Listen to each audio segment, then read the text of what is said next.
안녕하세요. 조용히 회사 다니는 사람입니다. 아마도 조만간에 제 유튜브 영상 스타일이 변화되지 않을까 생각하며 이번 주말 푹 쉬었는데요.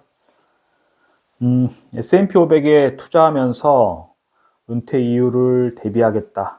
그리고 그 여정을 유튜브에 남겨봐야겠다 하면서 시작한 게 벌써 영상을 200개 넘게 만들었으니까 거의 매주 한 개 정도 만들었다 치면은 횟수로는 3년이 넘은 것 같습니다. 원래는 뭐 이런 이야기들을 네이버나 티스토리 블로그에다가 글로 써가지고 기록을 남겼었는데 아무래도 유튜브를 만든다는 것 자체가 더 재밌고 제 스스로도 한 번 더 나중에 봐지니까 앞으로도 계속해서 유튜브를 해야겠다 생각하고 있습니다. 물론 크지는 않지만 소소한 부수입도 좋고요. 투자로 그간 말씀드렸다시피 큰 재미를 보지는 못한 사람으로서 이렇게 점점 나이만 가는 것 같아서 사실 몇 년 전부터 확실한 투자법을 찾아보자 해서 시작한 게 이제 S&P 500인데 이제 오렌 버핏도 뭐 S&P 500 지수 추종에 대해서 긍정적으로 이야기를 하시고 그래서 꾸준히 하고 있는 게 벌써 이제 5년도 넘었고 해보니까 제 성향과도 잘 맞아떨어지는 것 같습니다. 저는 아파트 등기를 친 게 지금 살고 있는 집까지 해서 총 2번인데요. 그리고 첫 번째 투자했던 갭 투자를 했었고 거기서도 약간의 수익을 냈습니다. 그리고 이 집을 팔면은 여기서도 약간 수익이 날 것 같고요. 그런데 여기서 제가 느낀 점은 크게 2가지인데 먼저 세입자를 받는 갭 투자, 다주택자가 되는 거죠. 이런 투자는 막상 해보니까 세입자와의 갈등, 그리고 세입자가 그 일정한 시기에 맞춰야 되는 뭐 그런 압박감, 심적 부담이 크다는 것을 좀 알게 되었고, 그리고 양질의 일자리, 한마디로 소득 수준이 높지 않은 동네에서 그 지역의 대장 아파트라고 하죠. 그래서 평균보다 월등히 비싼 아파트는 여기서 제대로 가치를 인정받기가 어렵다. 그러니까 간혹가다 높은 가격이 찍힐 수는 있지만 이 매물을 받아줄 사람들이 이 동네에 이 동네 살고 싶은 사람 중에 이 매물을 잡고 싶은 사람들이 많아야지 가격 유지가 될 텐데 그렇지가 않기 때문에 막상 팔려고 하니까 내가 생각했던 가치보다 낮춰서 팔아야 되는 그런 게 있다는 것을 깨닫게 되었습니다.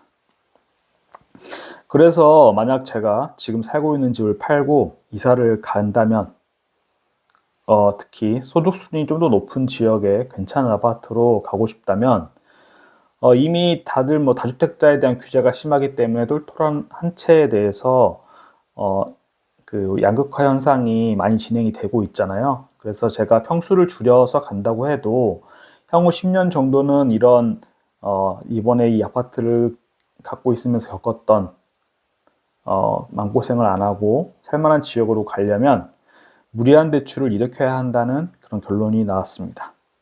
물론 중간에 징검다리로 지금 살고 있는 곳보다 약간 더 상향하는 지역으로 갈아타는 법도 있겠지만은 벌써 제가 이 집이 8개월째 안 팔리고 있는 것을 경험하고 있는 상태에서는 도무지 엄두가 나지 않습니다. 아무튼 그래서 주변 사람들도 우려를 하는 분들이 좀 있는데 저는 뭐 제 인생이니까 다 외면한 채 이 아파트가 팔리면 S&P 500에 최대한으로 투자하고 월세나 전세로 살아갈 생각을 하고 있습니다.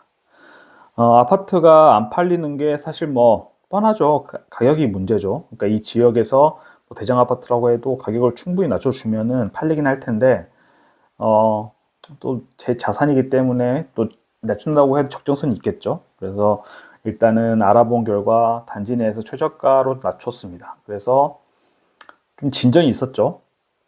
저번 주 들어가지고는 집을 원래 한 번 보고 다들 그냥 말았었는데 2번째 보겠다는 분도 계셨고 또 전화가 와가지고는 이사 시기를 8월로 맞출 수 있냐 뭐 이런 거 집을 파는 이유가 무엇이냐 이런 걸 묻는 사람들도 있는 거 봐서는 좀 진전이 있지 않나 싶습니다. 그리고 이제 그새 이사를 가려고 했던 지역의 월세 가격, 전월세 요즘 오른다는 말이 많잖아요. 그래서 역시나 올랐더라고요. 그런데 요즘 시기상 S&P 500이 작년 말 대비해가지고 최대한 20% 가까이 빠졌다가 이제 10% 정도까지 올라왔는데, 제같이 이제 S&P 500 자산을 전환하기로, 전 재산을 전환하기로 했다 했을 때, 뭐 이 정도 월세가 올랐고 전세 보증금이 올랐다고 하지만 오히려 S&P 500을 전환하기에는 좀 좋은 시기가 왔다. 작년 말에 비해서는. 아무튼 이렇게 집이 조만간 팔릴지도 모르겠다라는 가능성을 보고 어떤 전략으로 S&P 500을 매수해야 되나 고민을 하던 중에 제 채널에 가끔 들려서 따끔하게 조언을 해주시는 분께 연락을 드려봤고 역시나 제가 헛된 짓을 하고 있었다, 헛된 고민을 하고 있었다는 것을 또다시 깨닫게 되었습니다. 원래는 S&P 500을 500거 환율의 적정 주가를 계산하고 뭐 이격도 이런 거 쓴다고 했잖아요. 그 세세하게 기간 금액 분할을 해가지고 매수를 하려고 했는데 이게 결국은 다 부질없는 짓이고 시장에 최대한 제 자산을 오랫동안 노출시키는 럼섬 방식으로 시장에 머무르는 게 복리 효과를 극대화한다는 차원에서 맞다라는 걸 알게 되었습니다. 이 부분에 대해서 챗GPT한테도 좀 물어봤습니다. 8억 정도를 한 번에 투자한다고 했을 때 일단은 환노출에 투자하는 것이 장기적으로는 좋다. 그리고 럼섬 방식이라는 거는 예를 들어서 8억을 한 번에 일시금 투자하는 거, 달러 코스트 에버리징은 분할해서 투자하는 거 이런 걸 의미하는데요. 챗GPT랑 여러 가지 좀 의견을 주고받은 끝에 내가 이 시장의 변화에 대해서 전 재산을 투자했을 때 부담감을 느낀다면은 대부분의 자산은 일시금으로 투자를 하되 한 30% 정도는 뭐 1년 정도 6개월, 12개월 나눠 가지고 투자를 하라. 이렇게 저한테 조언을 해주더라고요. 그리고 이런 방법에 따라 가지고 정리를 좀 해봤습니다. 그래서 이렇게 하려고 하는데 심리적인 안정감을 위해서 일단은 전체 투자 자산의 80%까지만 S&P 500에 투자를 하고 20%는 현금성 단기 채권으로 보유를 할 건데 왜냐하면은 전재산이라고 말씀드렸잖아요. 그럼 일상 속에서 만약에 목돈이 필요한 경우 이 부분을 대비를 해줘야지 내가 S&P 500을 막 갑자기 팔거나 이런 일이 없을 것 같다 생각이 들어서 대충 포트폴리오는 8대2로 갈 것 같다. 그리고 그래서 S&P 500 투자할 또는 잔금을 받으면은 여기서 80%를 투자하긴 할 건데 여기서 전체 자산으로 따지면은 70%이 80%에서 70%총 56% 정도를 못하네요. 70%. 네. VO에 투자를 하기로 했습니다. 그리고 남은 24% 전체 자산에서 24% 정도는 아내가 휴직하는 기간을 고려해가지고 12개월간 달러 코스트 에버리징 방식으로 VO를 매수하는데 쓰기로 생각을 했습니다. 그리고 아내가 복직한 이후로는 또 다시 300만 원씩 매달 투자할 수 있기 때문에 결세 3총사 ISA 그리고 IRP 그리고 연금저축 여기에다가 투자를 할 것이고 이렇게 하면은 투자 전략에 대한 거는 뭐 결론이 나온 것 같습니다. 그 밖에 남은 월급과 성과금, 상여금 등은 남은 재미있는 인생을 위해서 과감하게 지출을 할 생각이고요. 이렇게 어느 정도 S&P 500에 대한 투자 방법 정하고 보니까 이런 식이면은 유튜브 영상 지금까지 해왔던 것처럼 만드는 것이 과연 의미가 있나?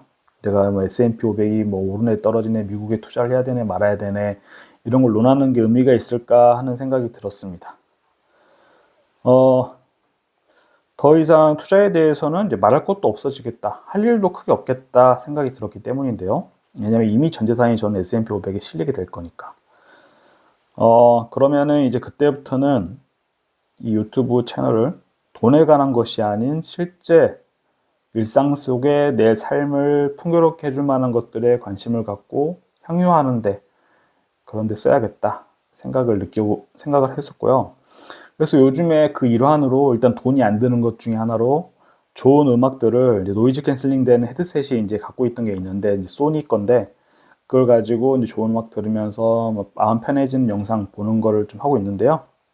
우연히 지금 이 제가 캡처해 놓은 엔딩 크레딧이라고 하는 분의 채널을 알게 되었고 그 중에서도 이제 지브리 스튜디오 OST 듣는 것을 좋아하는데 그 음악과 함께 정적이고 편안함을 주는 이런 영상들을 직접 찍어서 올리시는 그 영상미에 빠지게 되었습니다. 그도 그럴 것이 저는 요즘에 새벽에 깊게 잠들지 못하고 자주 깨고 있습니다. 그런 이유를 알아보던 중에 스트레스로 인해서 교감신경이 지나치게 항진되어 가지고 그런 것 같다라는 결론에 도달하게 되었는데요.